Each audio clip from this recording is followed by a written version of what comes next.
Hi, welcome back to my channel. Please subscribe ಮಾಡಿ. ಇವತ್ತಿನ video ಬಂದು ಜೇನು ಸಾಕಾಣಿಕೆ ಬಗ್ಗೆ ಫ್ರೆಂಡ್ಸ್. ನಮ್ಮ ತೋಟದಲ್ಲಿ ನಾವು 5 ಬಾಕ್ಸ್ ಜೇನು ಪೆಟ್ಟಿಗೆಗಳನ್ನು ತಗೊಬಂದು ಇಟ್ಟಿದ್ದೀವಿ ಫ್ರೆಂಡ್ಸ್. ಇದು ನಮಗೆ ತೋಟಗಾರಿಕೆ ಇಲಾಖೆಯಿಂದ ಸಬ್ಸಿಡಿ ದರದಲ್ಲಿ ಸಿಕ್ಕಿದೆ.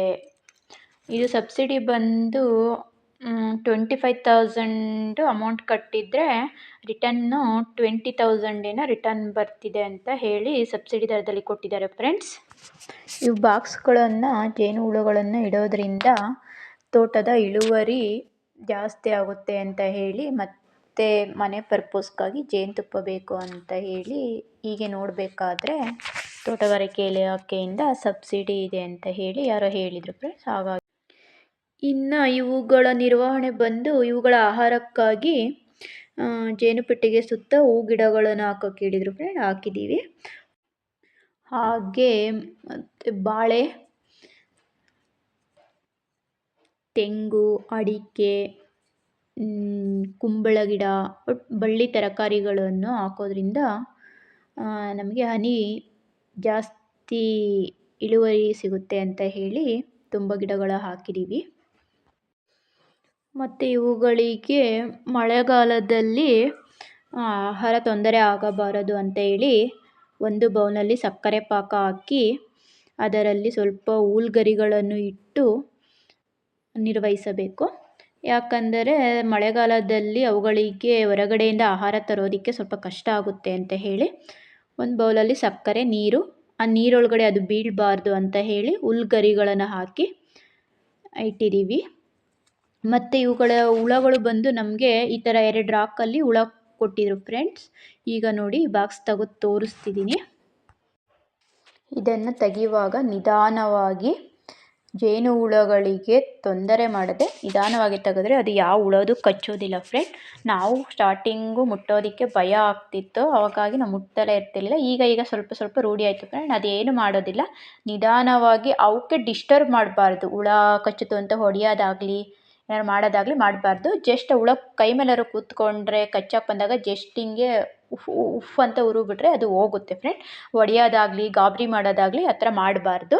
ಅದೇನು ಮಾಡೋದಿಲ್ಲ. ನಾನು 1 ಸಲ 2 ಸಲ ಹೆದರ್ಕೊಳ್ತಾ ಇದ್ದೆ. ಆಮೇಲೆ ನಮಗೂ ರೂಢಿ ಆಯಿತು. ನೋಡಿ ಫ್ರೆಂಡ್, ಇದು ಲಾಸ್ಟ್ ಇದರಲ್ಲಿರ್ತಕ್ಕಂಥ ಜೇನು ಹುಳುಗಳು. ಇದು ಮೊಟ್ಟೆ ಇಟ್ಟು ಮರಿ ಮಾಡ್ತಾ ಇದೆ. ಇನ್ನು ಮೊದಲನೇ ರಾಕ್ ಇದು. ಇನ್ನು 2ನೇ ರಾಕ್ ಬಂದು ಜೇನುತುಪ್ಪ ಸಂಗ್ರಹಣಾ ಕೊಠಡಿ ಅಂತ ಹೇಳ್ತಾರೆ. ಅದು ಇನ್ನು ಜೇನುತುಪ್ಪ ಸಂಗ್ರಹ ಆಗಿಲ್ಲ. ಇನ್ನು ನಾವಿಟ್ಟು 2 ತಿಂಗಳಾಗಿದೆ. ಆಮೇಲೆ 2 ತಿಂಗಳ ನಂತರ ನೋಡೋಣ ಯಾವ ಥರ ಜೇನು ಹನಿ ಕಟ್ಟುತ್ತೆ ಅಂತ ಹೇಳಿ. ನೋಡಿ ಫ್ರೆಂಡ್, 1 2 3 4 5 6 7 8 ಈ ಥರ ರಾಕ್ಗಳಿರುತ್ತೆ ಫ್ರೆಂಡ್. 8 ರಾಕ್ಗಳಲ್ಲೂ ಹುಳಗಳು ತುಂಬಾ ಮೊಟ್ಟೆ ಇಟ್ಟು ಮರಿಗಳು ಮಾಡ್ತಾ ಇದೆ. ಮಳೆಗಾಲದಲ್ಲಿ ಸ್ವಲ್ಪ ಅಭಾವ ಇರುತ್ತೆ ಜೇನುತುಪ್ಪ. ಅವಕ್ಕೆ ಆಹಾರ ತಗೊಬರೋಕ್ಕಾಗ ಆಚೆಗಡೆ ಹೋಗೋದಾಗಲಿ ಬರೋದಾಗಲಿ ಮಳೆ ಇರೋದ್ರಿಂದ ಎಲ್ಲ ಹುಳಗಳು ಗೂಡಲ್ಲೇ ಕೂತಿದೆ. ಮತ್ತು ಇದನ್ನು ನಿಧಾನವಾಗಿ ಕ್ಲೋಸ್ ಮಾಡೋಣ. ಮತ್ತು ಇದು ಸ್ಟ್ಯಾಂಡ್ ಬಂದುಬಿಟ್ಟು ಸ್ಟ್ಯಾಂಡಿಂದ ಸ್ವಲ್ಪ ಇರುವೆಗಳು ಏನಾದರೂ ಹುಳಗಳು ಬರ್ತಾ ಇರುತ್ತೆ ಫ್ರೆಂಡ್. ಆ ಸ್ಟ್ಯಾಂಡ್ಗಳಿಗೆ ಸ್ವಲ್ಪ ಮನೆಯಲ್ಲಿ ಗ್ರೀಸ್ ಇರುತ್ತಲ್ಲ, ಆ ಗ್ರೀಸ ಸ್ಟ್ಯಾಂಡ್ ಹತ್ರ ಎಲ್ಲ ಗ್ರೀಸ್ ಹಚ್ಚಿಬಿಟ್ರೆ ಇರುವೆಗಳು ಎಲ್ಲ ಮೇಲ್ಗಡೆ ಬಂದು ಪಾಕ ತಿನ್ನೋದಕ್ಕೆ ಅವಾಯ್ಡ್ ಆಗುತ್ತೆ. ಅವಾಗವಾಗ ನೋಡ್ಕೋತಾ ಇರಬೇಕು.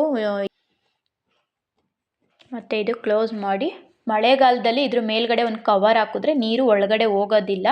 ಬಟ್ ಸದ್ಯಕ್ಕೆ 3-4 ದಿವಸದಿಂದ ಮಳೆ ಏನಿಲ್ಲ ಅಂತ ಹೇಳಿ ಕವರ್ ತೆಗ್ದಿದ್ದೀವಿ ಫ್ರೆಂಡ್.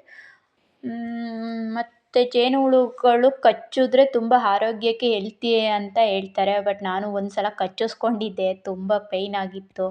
ಹಾಗಾಗಿ ಸ್ವಲ್ಪ ನಿಧಾನವಾಗಿ ಹ್ಯಾಂಡಲ್ ಮಾಡಬೇಕು. ಅಷ್ಟು ಬಿಟ್ಟರೆ ಜೇನು ಸಾಕೋದ್ರ ಬಗ್ಗೆ ಏನು ತೊಂದರೆ ಇಲ್ಲ ಫ್ರೆಂಡ್. ಎಲ್ಲರೂ ಸಾಕ್ಬೋದು. ಎಲ್ಲರೂ ಮನೆಗೆ 1 ಜೇನು ಪೆಟ್ಟಿಗೆ ಇಟ್ಕೊಂಡ್ರೆ ಮನೆಗೆ ಆಗೋವಷ್ಟು ತುಪ್ಪ ಸಿಗುತ್ತೆ. ಅದರಿಂದ ಹೆಲ್ತಿಗೂ ಕೂಡ ಒಳ್ಳೆಯದು. ಡೈಲಿ 1 ಸ್ಪೂನ್ ಜೇನುತುಪ್ಪ ತಿನ್ನೋದ್ರಿಂದ ಆರೋಗ್ಯ ಕೂಡ ಚೆನ್ನಾಗಿರುತ್ತದೆ. ಇನ್ನು ಬಂದು ಇದು 2ನೇ ಬಾಕ್ಸು. ಇದರ ನೆಕ್ಸ್ಟ್ ತುಪ್ಪನ ನೆಕ್ಸ್ಟ್ ವಿಡಿಯೋದಲ್ಲಿ